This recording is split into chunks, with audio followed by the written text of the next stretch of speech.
নমস্কাৰ বন্ধুসকল, মই হাতীমে আজি আকৌ পুনৰে আপোনালোকৰ মাজলৈ দাংবডীৰ খেতিৰ ভিডিঅ' এটা লৈ উপস্থিত হ'লোহি। আপোনালোকে মোৰ ভিডিঅ'টো স্কিপ নকৰাই ভাল হ'ব, আৰম্ভণিৰ পৰা শেষলৈকে নিশ্চয় চাব।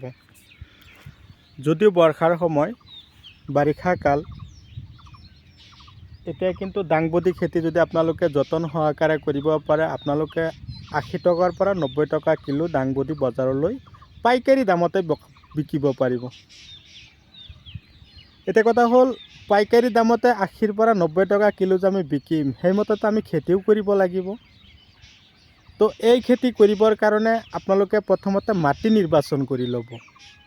যিটো মাটিত, যেনেকুৱা ধৰণৰ মাটিত পানী জমা নহয়, এনেকুৱা ধৰণৰ মাটি নিৰ্বাচন কৰি ল'ব যাতে পানী জমা নহয়।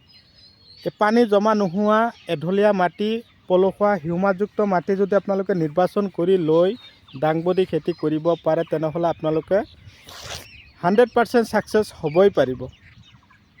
তো কথা হ'ল, মই আজি এই দাংবডী খেতিৰ ওপৰত আলোচনা কৰিম। এই খেতি কৰিবলৈ হ'লে আপোনালোকে প্ৰথমতে কি সাৰ দিব খেতিত, আৰু মাটি কেইবাৰ হাল মাৰিব, কিমান ডিষ্টেঞ্চত লগাব, পোকৰ ঔষধ ফাৰ্ষ্ট টাইমৰ পৰা কি দি যাব, আৰু এই খেতিৰ যতন সহকাৰে আমি কেনেকুৱা ধৰণৰ পদ্ধতি হাতত ল'লে আমি খেতিৰ পৰা 100% ছাকচেছ হ'ব পাৰিম। আজিৰ এই ভিডিঅ'টোৰ মাজত আপোনালোকে সম্পূৰ্ণ কথাখিনি জানিব পাৰিব। তো কথা হ'ল, দাংবডী এই খেতি কৰিবলৈ হ'লে মাটি নিৰ্বাচন কৰি লোৱা হ'ল। আপোনালোকে উন্নত ধৰণৰ বীজ বজাৰৰ পৰা ক্ৰয় কৰিলে, ক্ৰয় কৰি আপোনালোকে মাটি হাল মাৰিলে, প্ৰথমতে গোবৰ 1 গাড়ী সিঁচি দিলে 1 বিঘা মাটিত, super phosphate 50 kilo, urea 10 kilo, potash 10 kilo, DAP 15 kilo সিঁচি দিয়াৰ পিছত হাল মাৰি ময়াই ধূলিময় কৰি তাৰপিছত লগাব। এটা লাইনৰ পৰা আৰু এটা লাইন মনত ৰাখিব 2 হাত, আৰু গুটিৰ পৰা গুটিৰ দূৰত্ব 1 ফুট ৰাখি আপোনালোকে লগাব। চাব গছৰ ধৰণ কেনেকুৱা হয়, কিমান ধুনীয়া হৈছে চাব পাৰিছে। লাইন টু লাইন দেখুৱাই আছোঁ আপোনালোকক, কিমান ধুনীয়া হৈছে। এটা কথা হ'ল, পানী খেতিত জমা যাতে নহয়, ওলাই যাব পৰা ব্যৱস্থা কৰি দিব।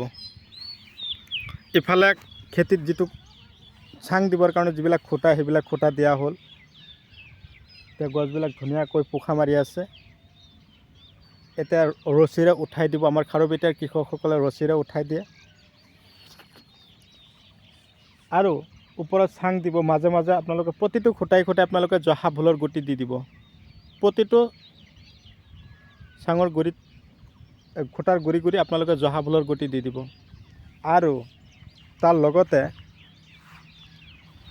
এই যে উঠাই দিলে, দিয়াৰ পৰা আৰম্ভ কৰি 1 মাহ বা 35 দিন পিছৰ পৰা গছত লাগন দিব। গছত লাগন দিব, সেই সময়ত আপোনালোকে লক্ষ্য কৰিব ফাৰ্টিলাইজাৰ দিব লাগিব উন্নত ধৰণৰ। যিখিনি লাগন দিছে তাতকৈ 3 গুণ ফলন হ'ব লাগিব। আৰু এনেকুৱা ধৰণৰ গছবিলাক যে আপোনালোকে দেখা পাই আছে, সৰু থাকোঁতেই দাহাত, ডাষ্টাৰ, গ্ৰেচিয়া, চেমোডিছ এতিয়াৰ পৰাই দি যাব। তাৰ কাৰণ বৰ্ষাৰ সময়তে কিন্তু পোকৰ উৎপাত বাঢ়ি যায়। এতিয়া ৰ'দ মাৰিব, বৰষুণ মাৰিব, সেইকাৰণে পোকৰ উৎপাত বাঢ়ি যাব। মাজে মাজে মেজগাৰ্ড দিব, ছেফগাৰ্ড দিব, দাদাগাৰ্ড, লাব্ৰা কিলাৰ, লাব্ৰা কিং, পকেট, এই ঔষধবিলাক দি গ'লে আপোনালোকৰ খেতি গছবিলাক সুস্থ থাকিব, পোকে আক্ৰমণ কৰিব নোৱাৰিব, পোকে গছবিলাক কাটিব নোৱাৰিব। এনেকুৱা ধৰণৰ সমস্যাত কিন্তু বহুতে ফোন মাৰি আছে, দাদা এনেকুৱা ধৰণৰ প্ৰব্লেমত পৰিছোঁ। কোনো কথা নাই, আপোনালোকে বিন্দাছ দি যাওক। আৰু ফাৰ্টিলাইজাৰ গ্ৰিফিন আছে, গল্ড স্পেচিয়েল আছে, তাৰপিছত মাৰ্বল আছে, জিবা 26 আছে, বনাছ আছে। এনেকুৱা ধৰণৰ ফাৰ্টিলাইজাৰবিলাক আপোনালোকৰ খেতিত দিব। 1 বিঘা মাটি যদি আপোনালোকে ভালদৰে যতন সহকাৰে দাংবডী খেতি কৰিব পাৰে, 1 বিঘা এদিনতে উঠাই শেষ কৰিব নোৱাৰিব। দাংবডী কমত 4 পৰা 5টা লেবাৰ ল'ব লাগিব, আধা আধাকৈ উঠাব লাগিব। কমত 2 পৰা 2.5 কুইণ্টেলকৈ এদিন পিছে পিছে উঠাব, বজাৰলৈ বিকিব পাৰিব, লাভান্বিত হ'ব পাৰিব। অলপ দিনৰ খেতি, অলপ দিনৰ ভিতৰত আপোনালোকে বহুত টকা বিকিব পাৰিব। বৰ্ষা সময়ত কৰিব পৰা যিটো খেতিত বিধান দিয়া হৈছে, বিধানটোৰ নাম কৈ আছোঁ। যদি আপোনালোকে মোৰ চেনেলৰ নতুন ভিউৱাৰ্ছ হিচাপে আছে, তেনেহ'লে মোৰ চেনেলটো ছাবস্ক্ৰাইব কৰি দিব, আৰু কাষত থকা বেল ঘণ্টিটো লাহেকৈ বজাই দিব, যাতে এনেকুৱা ধৰণৰ উন্নত জৈৱিক ৰাসায়নিক আৰু বৈজ্ঞানিক পদ্ধতি মতে কৰা খেতিৰ ভিডিঅ' নটিফিকেশ্যন অলৰেডি আপোনালোকে পাই থাকে। তো এইটো খেতিত বিধানটো দিয়া হ'ল মেৰি গ্ৰীণ। বৰ্ষা সময়ত কৰিবলৈ হ'লে আপোনালোকে মেৰি গ্ৰীণ লগাব পাৰিব। এইটো বহুত ভাল হয়, আপোনালোকে এবাৰ কৰি চাব, আপোনালোকে ভাল এটা ফলন পাব খেতিৰ পৰা।